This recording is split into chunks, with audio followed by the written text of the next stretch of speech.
நீங்கள் ஆசீர்வதிக்கப்பட்டவர்களாக இருக்க வேண்டும் என்று நான் பிரார்த்தித்தபடி இதை பேசிக் கொண்டிருக்கேன். அவன் வந்து சொல்றான், அண்ணி இது பொய்மான். ஏய், முன்னாலே இருக்கு பொய்மான். அவ சொல்றா, சரி நிஜமான் தானே, நான் போய் எடுத்துட்டு வரேன், அண்ணனை உன்னை விட்டு விலக்காதங்கிறான். அண்ணன் பாதுகாப்பா உன் கூட இருக்கட்டும் அண்ணி, நான் போறேன். கம்பராமாயணத்தை படிக்கிறேன் நான். கம்பராமாயணத்தில் அந்த சொல் இருக்கு, நாயக நீயே பற்றி நல்குமேயால். ராமனை நீதான் போய் இதை பிடிக்கணும். எனக்கு கொழுந்த பிடிக்கிறெல்லாம் மான் வேணாம், புருஷன் நீ போய் பிடிச்சிட்டோம் சொல்றாங்க. அவ செஞ்ச மூணாவது தப்பு. அவன் போறான், போகும்போது அவன் அரக்கன், அந்த மான் வடிவத்தில் வந்தவன் அரக்கன். அவன் அம்பு போடுறான், இறக்குறவன் லக்ஷ்மணா சீதான்னு சொல்லிட்டு செத்துட்டான். ராமன் வாய்ஸ்ல ட்ராப். உடனே சீதா சொல்றா, ஐயோ ராமனுக்கு அங்க ஆபத்து, லக்ஷ்மணா போய் காப்பாத்துன்னு. உன்னை விட்டு போக மாட்டேன் நீ, நான் போனா உன்னை யாராவது வந்து ஏதாவது துன்பம் கொடுத்துருவாங்க, நான் போக மாட்டேன். நீ இங்க நின்னுட்டுன்னா நான் தற்கொலை பண்ணிக்குவேன், மரியாதை போய் உன் அண்ணனை காப்பாத்து.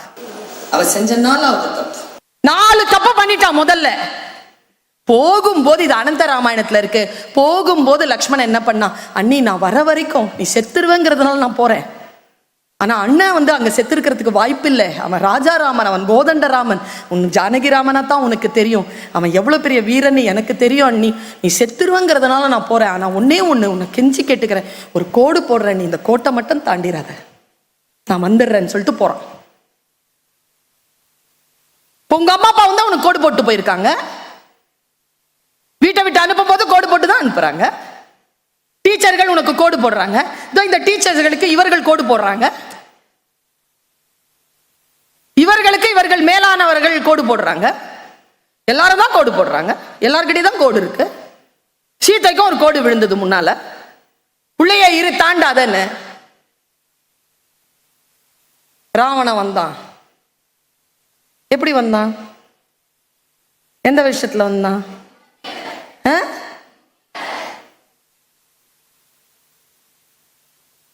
எந்த வேஷத்துல வந்தான் ராவணன்?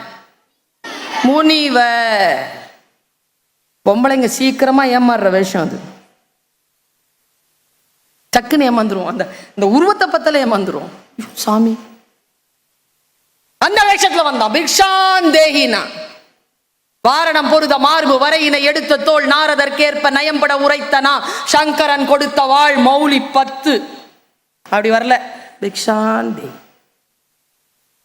பிச்சை போடுறதுக்கு வா, கோட்டை தாண்டி வந்தாதான் உன்னை தூக்க முடியும் என்னால, வா. அவ சொன்ன, உள்ள வாங்க சாமி, கோடு இருக்கு. என்ன கோடு இருக்கு உள்ள? நான் சன்னியாசத்துல இருக்கிறேன், நான் எப்படி கிரகஸ்தத்துக்குள்ள வர முடியும்? நீ கிரகஸ்தத்துல இருக்கிற, வெளில வந்து சோறு போட இல்லைன்னா நான் போயிடுவேன் அப்படிங்கிறான். ஐயோ போகாதீங்க சாமி, இதோ வந்துட்டேன்னு அப்படி தாண்டனா, இந்த கோட்டை அப்படி தாண்டனா, அவ்வளவுதான். பல்லாயிரம் ஆண்டு கணக்காக அந்த கோட்டை தாண்டா, அதுக்கு முன்னால மான கேட்டாலே அது யாரும் சொல்றது இல்லை. அதுக்கப்புறம் மான் பொய்ன்னு சொன்னானே, அதை நம்பல, அதை சொல்றது இல்லை. நான் போய் கூட்டு வர அண்ணனை அனுப்பாத, அதை அவ பேச்ச கேட்கல, அதை சொல்றது இல்லை. அது ராமன் குரல் இல்லை அண்ணி, நான் உன்னை விட்டு போக மாட்டேன்னு சொன்னா அவ அதை கேட்கல, அதை சொல்ற. கோட்டத்தான். நல்லா தெரிஞ்சுக்கோங்க, ஒரு ஆபத்து உங்களுக்கு வரும், ஃபெயில் ஒன்னு ஆகுதுன்னு சொன்னீங்கன்னா தப்புன்னு ஃபெயில் ஆக முடியாது குழந்தைகளை. பல்வேறு ஸ்டெப் இருக்கும், அந்த ஸ்டெப் எல்லாம் ஒழுங்கா கவனிக்கலன்னா தான் ஃபெயில் ஆவீங்க. அந்த ஸ்டெப்ஸ் சரியா கவனிச்சுக்கிட்டீங்கன்னா ஃபெயில் ஆகிறதுக்கு வாய்ப்பு இல்லை. நான் ரொம்ப கடுமையான ஒரு விமர்சனத்தை வைக்கிறேன். சீத்தை ஏன் கோட்டை தாண்டனா? சீத்தை ஏன் தாண்டனா தெரியுமா? லக்ஷ்மணன் போட்டான், அதனால தான் தாண்டினான். ராமன் போட்டிருந்தா பசின்னு ஒருத்தன் வரான், தாண்டிதான் இருப்பான். தாய் இல்லையா, தாண்டிதான் இருப்பான். எப்ப அவ தாண்டாம இருந்திருப்பா? ஒரு பெண்ணா நான் யோசிச்சு பாக்குறேன். எங்க அம்மா சொல்லுவாங்க, 6 மணிக்கு மேல பால்கனி பக்கம் நின்று எட்டி பார்க்காதம்பாங்க என்ன, சின்ன வயசுல. ஏன்னு கேட்பேன் சார் நான். எங்க அம்மாவுக்கு சொல்ல தெரியல போல இருக்கு அந்த வயசுல, எனக்கு புரியுற மாதிரி. 6 மணிக்கு மேல ரோட்டை வேடிக்கை பார்த்தா பொறு வரும், முகம் கெட்டு போவோம்பா. நான் அப்ப திருப்பி கேட்பேன் உங்ககிட்ட, ஏன் கூர்காவுக்கு வர்றதில்ல? அவன் அங்கதானே நிக்கிறான், வாசல்ல தானே நிக்கிறான். அது இல்ல பதில். ஏதோ ஒரு ஒழுக்கத்துக்காக அம்மா சொல்றாங்க, ஏதோ ஒரு சொல்லு இருக்கு அதுக்குள்ளாக. இந்த நேரம் தவிர்த்து வெளியில் இருக்காது, இந்த நேரம் தவிர்த்து ஒன்றை தாண்டாது, இந்த விஷயத்தை பார்த்து இதை செய்யாது என்று யாரேனும் சொல்கிறார்கள் என்றால் டோன்ட் என்கின்ற சொல்லுக்கு உள்ள மிகப்பெரிய ஒரு வரலாறு இருக்கு. ஆனா அது அடுத்தவங்க சொன்னா நம்ம கேட்கறதே இல்லை. குழந்தைகளை, நீ என்ன சொல்றது, நீ என்ன சொல்றது? அவனு சொல்லட்டுமா? சீதை எப்போ அதை தாண்டி இருக்கிறதுக்கு வாய்ப்பு இல்லை தெரியுமா?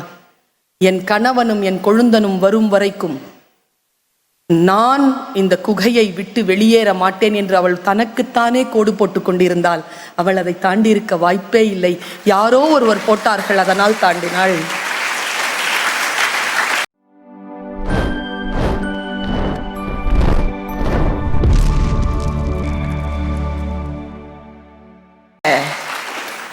கிளாஸ்லயே கிளியர் பண்ணிக்கோ. கிளாஸ்ல கொஸ்டின் கேட்டா, நல்லா படிக்கிறவங்க கொஸ்டின் கேட்டா பதில் சொல்ற டீச்சர், சுமாராக படிக்கிறவங்க கொஸ்டின் கேட்டா பதில் சொல்ல மாட்டாங்க. என்ன இதெல்லாம் 10th தெரிஞ்சிருக்கணும். இப்ப வந்து கேட்குற தெரியல, சொல்லி கொடு. படிக்கல, முட்டேன், சொல்லி கொடு. என்ன மிரட்றியா? மிரட்ல சொல்லி கொடுங்க. ஸ்டாஃப் ரூமுக்கு வா, வர சொல்லி கொடுங்க. அம்மா அப்பாவை கூட்டு வரேன், சொல்லி கொடுங்க. உன்னை எக்ஸாம் எழுதவே விட மாட்டேன், விடாத, சொல்லி கொடு. சொல்லி கொடுப்பதற்காகத்தான் நீ, கற்றுக் கற்றுக்கொள்வதற்காகத்தான் நான், அதற்காகத்தான் பள்ளிக்கூடம். நான் கற்றுக்கொள்வதற்காக வந்து இருக்கிறேன். நீ எவ்வளவு என்னை அவமானப்படுத்தினாலும் கற்றுக்கொள்வேன் என்று சொல்லக்கூடிய குழந்தை ஜெயிக்கிறாள். திட்டிருவாங்களோ, அவமானப்படுத்திடுவாங்களோ, என்னை அசிங்கப்படுத்திடுவாங்களோ, எனக்கு தெரியாதுங்கிறது எல்லாருக்கும் தெரிஞ்சு போயிருமோ என்று சொல்லித்தான் ஒரு சிறிய காயத்தை புற்றுநோயாக மாற்றி வைத்திருக்கிறோம். சின்ன விஷயத்திலே களைஞ்சு விட்டுடு. தெரியலனா குழந்தை மாதிரி தெரியலன்னு கேள். பல நேரங்களில் நாம் கேட்பதே கிடையாது. சாதாரணமா ஒரு கதையை நான் சொல்லிட்டு போறேன் குழந்தைகளை, உங்களுக்கு சொல்லணும்னு தோணுது. ராமாயணம் தெரியுமா உங்களுக்கு? Good sir. மிஸ்டர் ராம் தெரியுமா? மிஸ்ஸஸ் ராம் பேர் என்ன? Very good. அவங்க செஞ்ச தப்பு என்ன?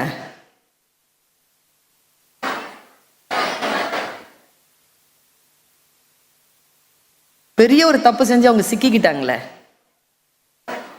கோட்டை சூப்பரு. கோட்டை உனக்கு மனசுக்கு வெளிச்சம் வர்ற மாதிரி ஒரு விஷயத்த சொல்லிட்டு போறேன். ஒரு பெண் தானே அவ. எத்தனை 1000 வருஷமா இந்த குற்றச்சாட்டு அவ மேல சொல்லிக்கிட்டே இருக்கிறீங்க. கோட்டை தாண்டா. அவ செஞ்ச தப்பு கோட்டை தாண்டதா? ஒரு பெரிய ஒரு ரிசல்ட் ஒண்ணு வந்திருக்கு. ராவணன் தூக்கிட்டு போயிட்டான். அவ கோட்டை தாண்டன உடனே ராவணன் தூக்கிட்டு போயிட்டான். அவ வாழ்க்கை நாசமா போச்சு. கடைசி வரைக்கும் அவன் தன் கணவனோட சேரவே இல்லை. மண் பிளந்து உள்ள போய் செத்து போனான்.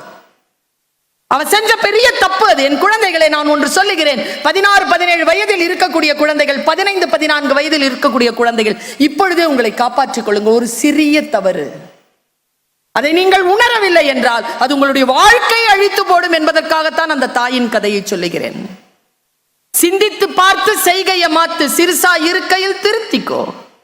தவறு சிறுசா இருக்கையில் திருத்திக்கோ. தெரிஞ்சும் தெரியாம நடந்திருந்தா அது திரும்பவும் வராம பார்த்துக்கோ. இவ்வளவுதான் வாழ்க்கை. அவ செஞ்ச பெரிய தப்பு கோட்டை தாண்டது நீங்கல்ல. உண்மையா அவ செஞ்ச பெரிய தப்பு என்ன? உன் கண்ணில் உள்ள ஒரு மெஷின் இருக்குப்பா. உனக்கு இந்த கையில இந்த போன் வச்சிருக்கிற பிள்ளைங்களால அந்த மெஷினை வந்து பயன்படுத்தவே முடியல. கேமரான்னு பேர் அதுக்கு. உள்ள இருக்கு. அது ஆனே ஆகிறது இல்லை. சுயமா எதையும் யோசிக்கிறது இல்லை. Imagination is more than knowledge. Einstein. Imagine பண்ண, ஒரு காட்சிப்படுத்த. ஒரு பொன்மாலை பொழுது மிஸ்டர் அண்ட் மிஸ்ஸஸ் ராம் உட்கார்ந்துருக்காங்க. Very charismatic couple. பியூட்டிஃபுல்லா இருக்காங்க ரெண்டு பேரும். 10 அடிக்கு பின்னால லக்ஷ்மணன் நிக்கிறான். இதுதான் காட்சி. வந்துருச்சா? காட்சி வந்துருச்சா? Are you with me? திடீர்னு ஒரு மான் வருது முன்னால. அழகா இருக்கு அந்த மான், கோல்டா இருக்கு, கொம்பெல்லாம் வைடூரியமா இருக்கு. அதை பார்த்த உடனே ஆசைப்பட்டா சீத்தை. ஹை, கோல்டன் டீர் பார்த்து ஆசைப்ப. உடனே Rama, mister Ram, I want the deer அப்படின்ட்டா. அவர் இருக்கிறாரு பக்கத்துல. அவரு என்ன செய்யறது? அழகான மனைவி கேட்கிறா. உடனே எந்திரிச்சா உடனே லக்ஷ்மணன் வந்தான். குழந்தைகளை, நான் சொல்லுவது ராமாயணத்தில் நடந்தது, உன் வாழ்க்கையிலும் நடக்கலாம். இது இப்படியே நடக்காது, வேற விதமா நடக்கும். எப்படி நம்மளை காப்பாத்திக்கிறதுங்கிறதுனால சொல்றேன். எவ்ரிதிங் இஸ் அப்ளைடு தானே குழந்தைகளை. மேத்தமேட்டிக்ஸ் படிக்கிறோமா, பிசிக்ஸ் படிக்கிற, எவ்ரிதிங் இஸ் அப்ளைடு. கெமிஸ்ட்ரி படிக்கிறோமா, அப்ளை பண்ண தெரியலன்னா நீ கெமிஸ்ட்ரி படிச்சு பிரயோஜனம் இல்லை, பிசிக்ஸ் படிச்சு பிரயோஜனம் இல்லை. ஓடுற பஸ்ல இருந்து இறங்கணும்னா பஸ் ஓடுற மாதிரியே தான் ஓடணும். பின்னால நின்று போனா கீழே விழுந்துருவேன்னு தெரியலன்னா நீ பிசிக்ஸ் படிச்சு அர்த்தமே இல்லை. Everything is connected with life. Lakshmana ஓடி வந்து சொன்னா, அண்ணி அது பொய்மான். அவ செஞ்ச ஃபர்ஸ்ட் தப்பு, மானுக்கு முதல்ல தங்க நிறம் இருக்கும், வைடூரியெல்லாம் அதுக்கு இருக்கும்னு நம்பினது. செகண்ட், அது பொய்மான்னு சொன்னதுக்கு அப்புறமா, ஹை இது பொய்மானா, முன்னாலேயே இருக்குது பொய்மானா, சொல்ற பேச்சு கேட்காதது ரெண்டாவது தப்பு. நல்லா தெரிஞ்சுக்க குழந்தைகளை, நாம இறைவனால் ஆசீர்வதிக்கப்பட்டவர்களாக இருக்கும் பொழுது அந்த இறைவனின் குரல் ஏதோ ஒரு வழியில நமக்கு வந்து சேரும். எனக்கு தெரியல, இறைவன் ஒருவேளை உங்களை நேசித்திருக்கலாம். அதனால் என்னை 12 மணி நேரம் நான் வந்து டிராவல் பண்ணிட்டு வரேன், உங்ககிட்ட வந்து இதை சொல்றேன். இறைவன் அருள் அப்படித்தான் கிடைக்கும். மெசேஜ் ஒன்று வரும், a beautiful, I saw you in the bus stand. நீ ரொம்ப அழகா இருக்க, நேற்று இரவெல்லாம் நான் தூங்கலை. அப்படி ஒரு மெசேஜ் வரும். நீ அதை உன் ஃப்ரெண்டுக்கு காட்டுவ, பாரு ஒரு மெசேஜ் வந்திருக்குன்னு. அவ ஃப்ரெண்டு சொல்வா, ஏய் அது வேணாண்டி, டிலீட் பண்ணு, பதில் சொல்லாத, டிலீட். இது இறைவன் குரல், இது தேவதையின் குரல். இது இறைவன் உன்னை நேசிக்கிறான் என்பதற்காக உன்னுடைய பக்கத்துல வந்து ஒரு குழந்தை உன்னுடைய ஃப்ரெண்ட் உன்கிட்ட சொல்றா, ஏய் டிலீட் பண்ணுடி. போ சாத்தான். இறைவன் உன்னை குர்ஆன்ல ஒரு வார்த்தை இருக்கு குழந்தைகளே, இறைவன் உன்னை தண்டிக்க வேண்டும் என்று முடிவு செய்து விட்டால் உன் சிந்தனைக்கு திரையிட்டு விடுகிறான். யார் எது சொன்னாலும் விளங்காது, நான் சொல்லுவதுதான் சரி என்று சொல்வாய். இறைவன் உன்னை நேசிக்க வேண்டும் என்றால் உன் பக்கத்தில் இருக்கக்கூடிய ஒலிகளை, உன் ஆசிரியர்கள், எனக்கு ஆகாத டீச்சர் தாங்க கெமிஸ்ட்ரி டீச்சர், ஆகாத டீச்சர் தான். நான் பேசும்போது இந்த என்ன கையை காட்டி சுல்தானா எழுந்திருச்சு நில்லு, நான் ஏன் பேசுற கிளாஸ்ல கூட பேசிட்டே இருப்பேன். நான் +1 வரைக்கும் பேசினேன். +1ல என் டீச்சர் சொன்னாங்க, ஏன் பேசுற, வெரி ராங், பேசாத அப்படின்னாங்க. நான் மனசுல சொல்றேன், பேசுறதுக்கு பிறந்தவனா, என்ன பார்த்து பேசாதங்கிறீங்க? டீச்சர் சொன்னாங்க, எங்க பேசணுமோ அங்க பேசு, எங்க பேசக்கூடாது அங்க பேசாத, உட்கார். அங்க பேசுறத நிறுத்தினதோ இங்க பேசிட்டு இருக்கேன். இதான் இறை அருள். வார்த்தைகள் யார் மூலமாகவும் வரும் என் குழந்தைகளே, அதை வாரி எடுத்துக்கொள்வதற்கான ஆற்றல் ஆசீர்வதிக்கப்பட்டவர்களுக்கு மட்டும் தான் இருக்கிறது. நீங்கள் ஆசீர்வதிக்கப்பட்டவர்களாக இருக்க வேண்டும் என்று நான் பிரார்த்தித்தபடி இதை பேசிக் கொண்டிருக்கேன். அவன் வந்து சொல்றான், அண்ணி இது பொய்மான். ஏய் முன்னாலே இருக்கு பொய்மான். அவ சொல்றா, சரி நிஜமான் தானே, நான் போய் எடுத்துட்டு வரேன், அண்ணனை உன்னை விட்டு விலக்காதங்கிறான். அண்ணன் பாதுகாப்பா உன் கூட இருக்கட்டும் அண்ணி, நான் போறேன். கம்பராமாயணத்தை படிக்கிறேன் நான். கம்பராமாயணத்தில் அந்த சொல் இருக்கு, நாயக நீயே பற்றி நல்குமேயால். ராமனை நீதான் போய் இதை பிடிக்கணும், எனக்கு கொழுந்த பிடிக்கிறெல்லாம் மான் வேணாம், புருஷன் நீ போய் பிடிச்சிட்டு சொல்றாங்க. அவ செஞ்ச 3வது தப்பு. அவன் போறான், போகும்போது அவன் அரக்கன், அந்த மான் வடிவத்தில் வந்தவன் அரக்கன். அவன் அம்பு போடுறான், இறக்குறவன் லக்ஷ்மணா சீதான்னு சொல்லிட்டு செத்துட்டான். ராமன் வாய்ஸ்ல ட்ராப். உடனே சீதா சொல்றா, ஐயோ ராமனுக்கு அங்க ஆபத்து, லக்ஷ்மணா போய் காப்பாத்துன்னு. உன்னை விட்டு போக மாட்டேன் நீ, நான் போனா உன்னை யாராவது வந்து ஏதாவது துன்பம் கொடுத்துருவாங்க, நான் போக மாட்டேன். நீ இங்க நின்னுட்டுன்னா நான் தற்கொலை பண்ணிக்குவேன், மரியாதை போய் உன் அண்ணனை காப்பாத்து. அவ செஞ்சனால அவ தப்பு. 4 தப்பு பண்ணிட்டா முதல்ல. போகும்போது, இது அனந்த ராமாயணத்துல இருக்கு, போகும்போது லக்ஷ்மணன் என்ன பண்ணா, அண்ணி நான் வர வரைக்கும் நீ செத்துருவேங்கிறதுனால நான் போறேன். ஆனா அண்ணன் வந்து அங்க செத்துருக்கிறதுக்கு வாய்ப்பு இல்லை. அவன் ராஜாராமன், அவன் கோதண்டராமன், உன் ஜானகிராமனா தான் உனக்கு தெரியும், அவன் எவ்வளவு பெரிய வீரன்னு எனக்கு தெரியும் அண்ணி, நீ செத்துருவங்கிறதுனால நான் போறேன். ஆனா ஒன்னே ஒண்ணு உன்னை கெஞ்சி கேட்டுக்கிறேன், ஒரு கோடு போடுறேன், நீ இந்த கோட்டை மட்டும் தாண்டிடாத, நான் வந்துடுறேன்னு சொல்லிட்டு போறான். உங்க அம்மா அப்பா வந்து உனக்கு கோடு போட்டு போயிருக்காங்க, வீட்டை விட்டு அனுப்பும் போது கோடு போட்டு தான் அனுப்புறாங்க. டீச்சர்கள் உனக்கு கோடு போடுறாங்க, இந்த டீச்சர்களுக்கு இவர்கள் கோடு போடுறாங்க, இவர்களுக்கு இவர்கள் மேலானவர்கள் கோடு போடுறாங்க, எல்லாரும் தான் கோடு போடுறாங்க, எல்லார்கிட்டயும் தான் கோடு இருக்கு. சீதைக்கும் ஒரு கோடு விழுந்தது முன்னால, உள்ளேயே இரு தாண்டாதன்னு. ராவணன் வந்தான், எப்படி வந்தான், எந்த விஷயத்துல வந்தான்,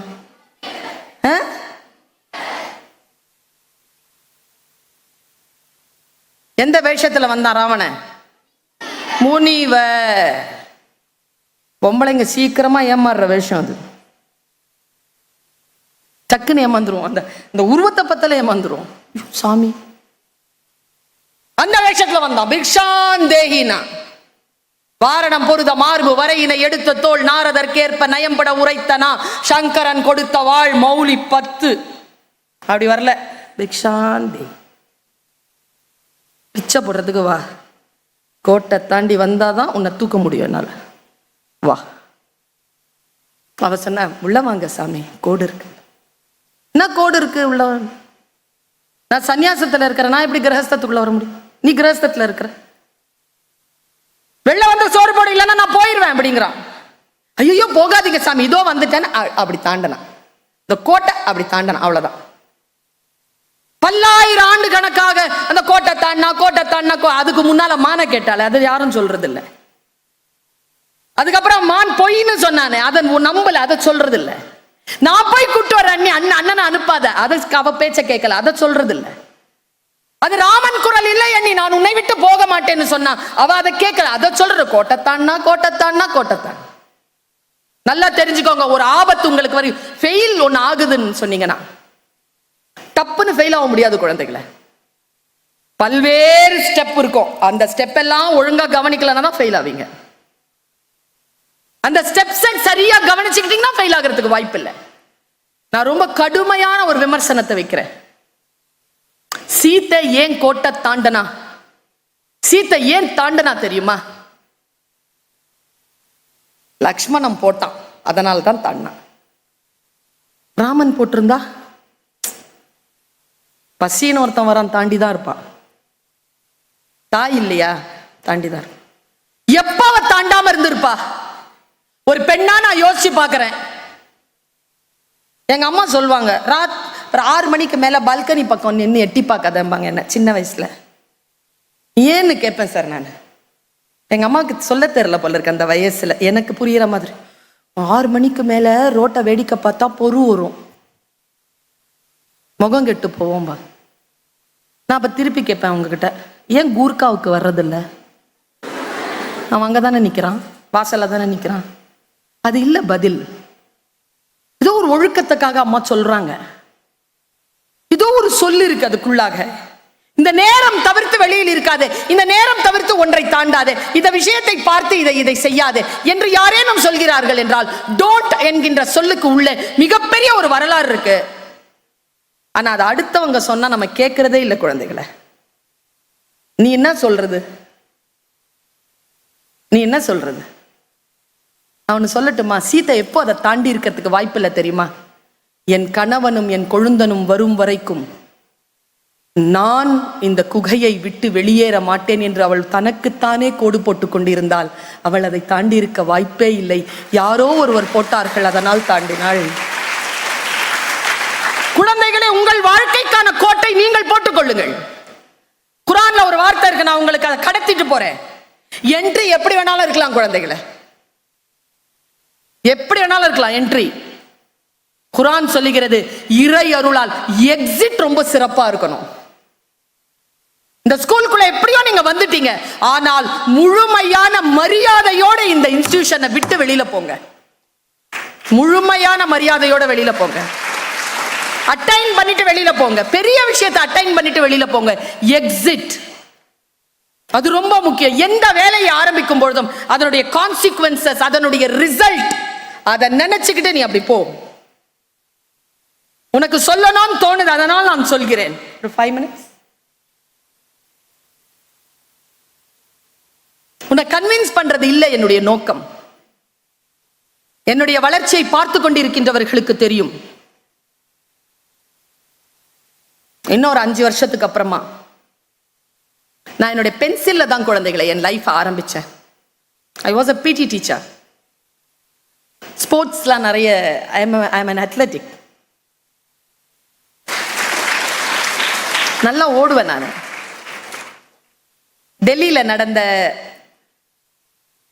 ராஜ்பாத் ஜனவரி 26, சங்கர் தயாள் சர்மா அப்போ வந்து பிரசிடென்ட், பிரைம் மினிஸ்டர் வந்து நரசிம்மராவ் சார், சென்னையில் அப்போ வந்து ஜெயலலிதா அம்மா தான் chief minister, R M. Veerappan education minister, Bhishma Narayan Singh அவர் தான் வந்து கவர்னர்.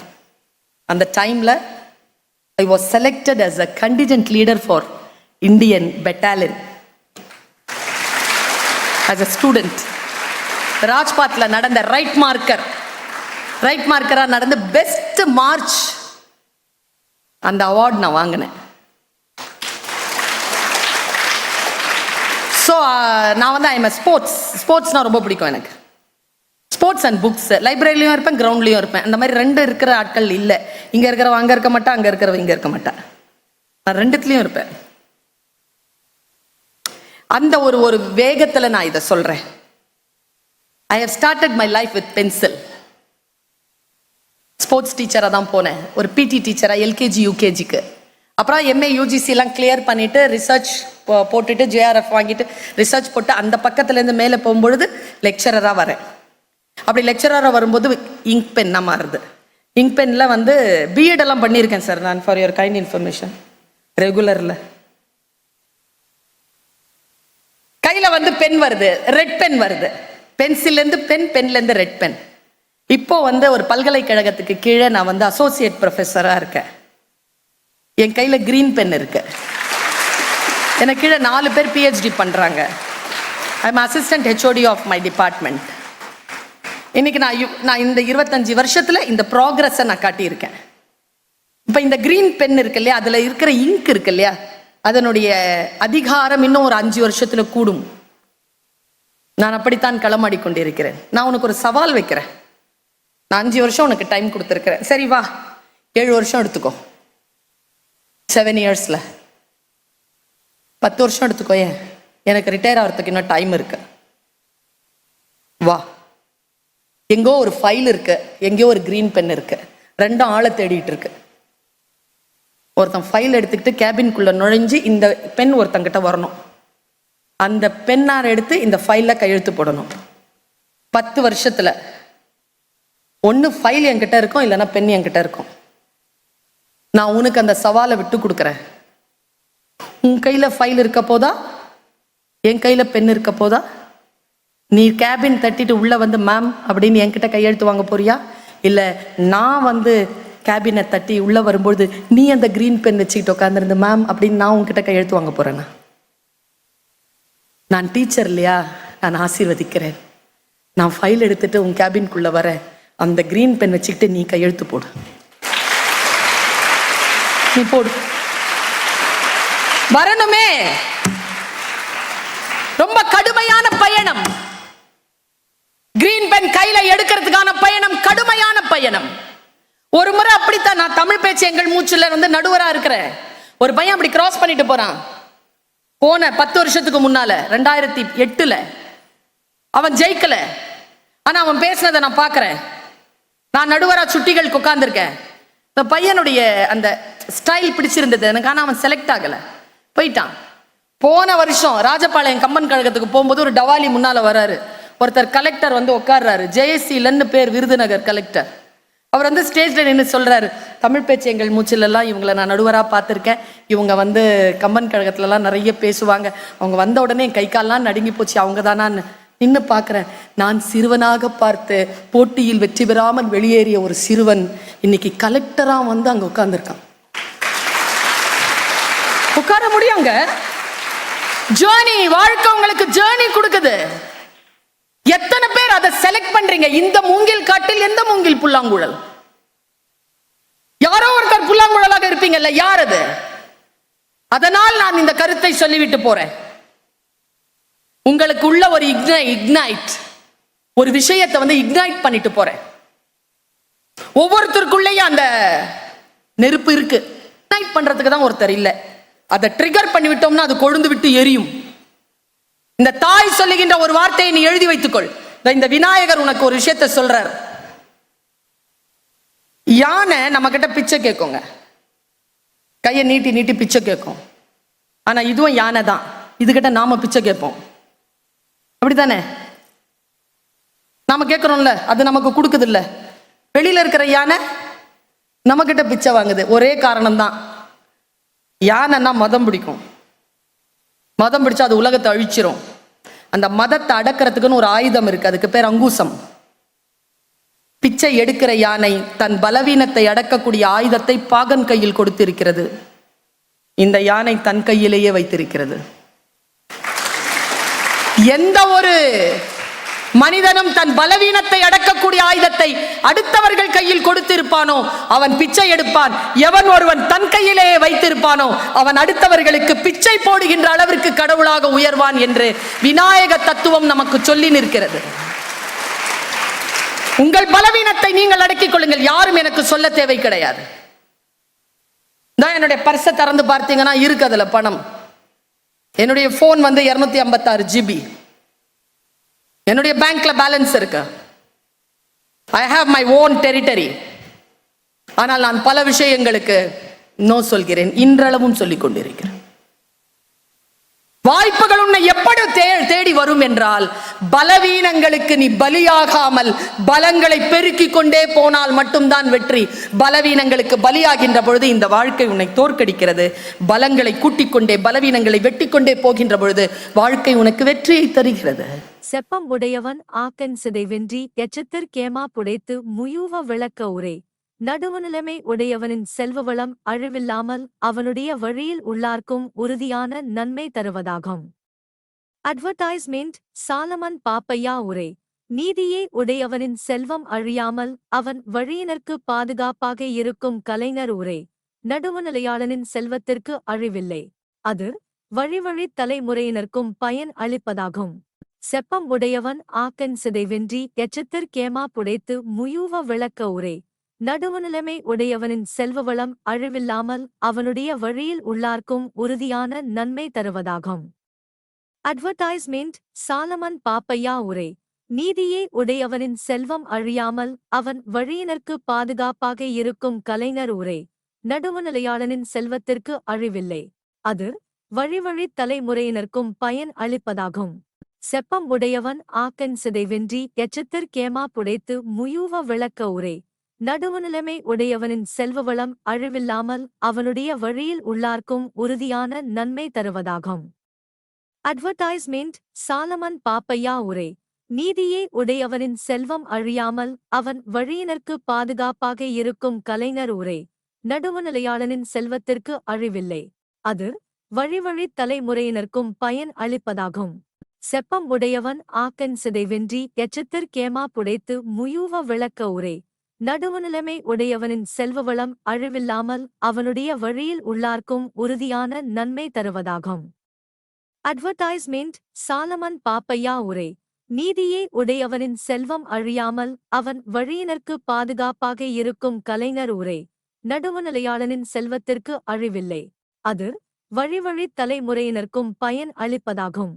செப்பம் உடையவன் ஆக்கன் சிதை வென்றி எச்சத்திற் கேமா புடைத்து முயூவ விளக்க உரை. நடுவுநிலைமை உடையவனின் செல்வவளம் அழிவில்லாமல் அவனுடைய வழியில் உள்ளார்க்கும் உறுதியான நன்மை தருவதாகும். அட்வர்டைஸ்மெண்ட் சாலமன் பாப்பையா உரை நீதியே உடையவனின் செல்வம் அழியாமல் அவன் வழியினர்க்கு பாதுகாப்பாக இருக்கும் கலைஞர் உரை நடுவுநிலையாளனின் செல்வத்திற்கு அழிவில்லை. அது வழிவழி தலைமுறையினர்க்கும் பயன் அளிப்பதாகும். செப்பம் உடையவன் ஆக்கன் சிதைவென்றி எச்சத்திற் கேமா புடைத்து முயூவ விளக்க உரை நடுவுநிலைமை உடையவனின் செல்வவளம் அழிவில்லாமல் அவனுடைய வழியில் உள்ளார்க்கும் உறுதியான நன்மை தருவதாகும். அட்வர்டைஸ்மெண்ட் சாலமன் பாப்பையா உரை நீதியே உடையவனின் செல்வம் அழியாமல் அவன் வழியினர்க்கு பாதுகாப்பாக இருக்கும் கலைஞர் உரை நடுவுநிலையாளனின் செல்வத்திற்கு அழிவில்லை. அது வழிவழி தலைமுறையினர்க்கும் பயன் அளிப்பதாகும். செப்பம் உடையவன் ஆக்கன் சிதைவென்றி எச்சத்திற் கேமா புடைத்து முயூவ விளக்க உரை நடுவுநிலைமை உடையவனின் செல்வவளம் அழிவில்லாமல் அவனுடைய வழியில் உள்ளார்க்கும் உறுதியான நன்மை தருவதாகும். அட்வர்டைஸ்மெண்ட் சாலமன் பாப்பையா உரை நீதியே உடையவனின் செல்வம் அழியாமல் அவன் வழியினர்க்கு பாதுகாப்பாக இருக்கும் கலைஞர் உரை நடுவுநிலையாளனின் செல்வத்திற்கு அழிவில்லை. அது வழிவழி தலைமுறையினர்க்கும் பயன் அளிப்பதாகும். செப்பம் உடையவன் ஆக்கன் சிதைவென்றி எச்சத்திற் கேமா புடைத்து முயூவ விளக்க உரை நடுவுநிலைமை உடையவனின் செல்வவளம் அழிவில்லாமல் அவனுடைய வழியில் உள்ளார்க்கும் உறுதியான நன்மை தருவதாகும். அட்வர்டைஸ்மெண்ட் சாலமன் பாப்பையா உரை நீதியே உடையவனின் செல்வம் அழியாமல் அவன் வழியினர்க்கு பாதுகாப்பாக இருக்கும் கலைஞர் உரை நடுவுநிலையாளனின் செல்வத்திற்கு அழிவில்லை. அது வழிவழி தலைமுறையினர்க்கும் பயன் அளிப்பதாகும். செப்பம் உடையவன் ஆக்கன் சிதைவென்றி எச்சத்திற் கேமா புடைத்து முயூவ விளக்க உரை நடுவுநிலைமை உடையவனின் செல்வவளம் அழிவில்லாமல் அவனுடைய வழியில் உள்ளார்க்கும் உறுதியான நன்மை தருவதாகும். அட்வர்டைஸ்மெண்ட் சாலமன் பாப்பையா உரை நீதியே உடையவனின் செல்வம் அழியாமல் அவன் வழியினர்க்கு பாதுகாப்பாக இருக்கும் கலைஞர் உரை நடுவுநிலையாளனின் செல்வத்திற்கு அழிவில்லை. அது வழிவழி தலைமுறையினர்க்கும் பயன் அளிப்பதாகும். செப்பம் உடையவன் ஆக்கன் சிதைவென்றி எச்சத்திற் கேமா புடைத்து முயூவ விளக்க உரை நடுவுநிலைமை உடையவனின் செல்வவளம் அழிவில்லாமல் அவனுடைய வழியில் உள்ளார்க்கும் உறுதியான நன்மை தருவதாகும். அட்வர்டைஸ்மெண்ட் சாலமன் பாப்பையா உரை நீதியே உடையவனின் செல்வம் அழியாமல் அவன் வழியினர்க்கு பாதுகாப்பாக இருக்கும் கலைஞர் உரை நடுவுநிலையாளனின் செல்வத்திற்கு அழிவில்லை. அது வழிவழி தலைமுறையினர்க்கும் பயன் அளிப்பதாகும்.